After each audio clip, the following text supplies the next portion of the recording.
In this video, we're talking about the best-selling MacBook of next year. We're talking the HomePod Mini Colors release date, iMac, and the MacBook Air M2, the MacBook for the rest of us.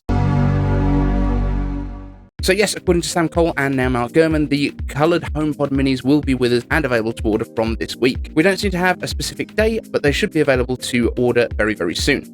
The new HomePod Mini is materially identical to the first version of these. There are no new features, but it is simply new colours being added. Although Apple has recently added lossless audio support, and of course features like Intercom, which allows you to call other rooms, which would benefit from having new colours so that it can fit into new spaces. Next, we did a weekend video on the new iMac Big on Sunday because lots of rumours came out. I will link to that at the end of this video.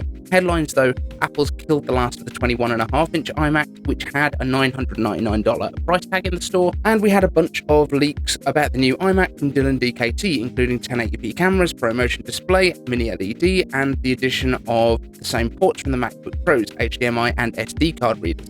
I was so excited that I had to make a video on Saturday, so go and check that out, link at the end of the video. But today's main topic is what is most likely to be the best-selling Mac of next year, the MacBook Air M2. And if you're excited for it, then you should subscribe to the channel, because Tim Cook is basing how quickly he releases it on how many subs this video gets. Just saying, I don't know why. But yes, the MacBook Air, redesigned, reloaded with a faster processor and what is likely to be way faster graphics, maybe 55% like the new iPhones. What do we know? Well, just like anyone else before things come out, we know absolutely nothing, but based on the probable information that has come out already and the reliability of the sources, it looks like we're going to be getting a flatter, less wedge-shaped design. With the MacBook Air also being essentially the entry-level welcome aboard device that brings more Mac buyers than anything else into the ecosystem, everything here feels like the right decision. The display is said to have the same mini-LED panel as the main iMac and MacBooks Pro, giving deep inky blacks, just like OLED, but without the risks of burn-in or the usual OLED issues that are way worse on a laptop or desktop, which tend to have static elements on the screen for more of the time, like your dock or just stuff on the wallpaper. There will of course be no touch bar, with Apple adding height to the function row keys and the new style Touch ID button with a round indentation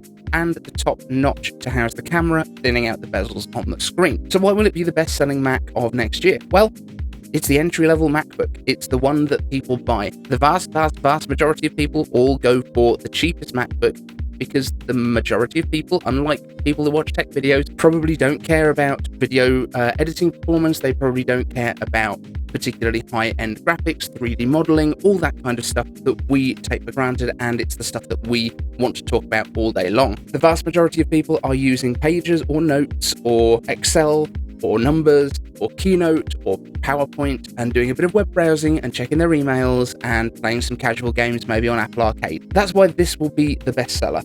It's just the entry-level one. Also, based on consumer behavior in general, about 75% of people will buy the entry-level model as well. We're expecting this to come with the M2 chip, which will come with 4 performance and 4 efficiency chips, but they will be from the new architecture, so there'll be Avalanche and Blizzard chips, but with a 10-core GPU, which is probably going to be binned with 8-core versions available at the very entry level. That's probably the one that most people are going to buy. I also think that the unified memory is probably going to stay at 8GB as the entry level and possibly go up to 16. They might give a 32GB option. However, from what we've seen so far with Apple Silicon, they only like to give 2 options, so I think 8 and 16 is probably the most likely, and it's also enough for the vast majority of people that are going to buy this. But the other big reason is that this is going to be the most popular MacBook that Apple sells. It's getting a redesign. When we see the iPhone get a redesign, like with the iPhone 12, we always see huge amounts of new sales because a lot of people decide, right, this is the time to upgrade, it looks different, I like that. Just having a physically different device gives you a little bit of that flex factor, and this is potentially going to look very, very different from what we've seen in the past with the white bezels, the white keyboard, the colours, probably the same colours that are coming in from the iMac range. This is just going to be a real standout device for a lot of people. And the other big reason that this is going to sell great, even though the MacBook Air has been selling incredibly well already, as Tim Cook pointed out at the Investors Day meeting that has just happened, it's not a first-generation product. In all honesty, the previous M1 stuff is not the first-generation Apple Silicon. Apple has been making these chips for years and years and years and putting them into iPhones and iPads and everything else. But now they're finally putting them into Macs. That doesn't make the Macs first-generation Silicon. They are about 10th-generation Silicon. But that's not how the public sees it. So let me know what you think.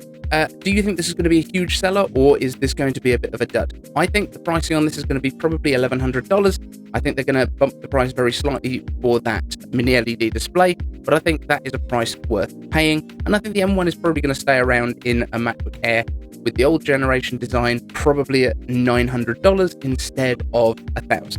What do you think? Let me know down in the comments. I'm not doing iCave answers today. This is a re-record of the video because I completely messed up and hit the mute button on my microphone the first time. I haven't got time to get that out in time. I might put it out later today, or they might roll over into tomorrow's show, but I will let you know. Thank you so much for watching, and we'll see you in the next one.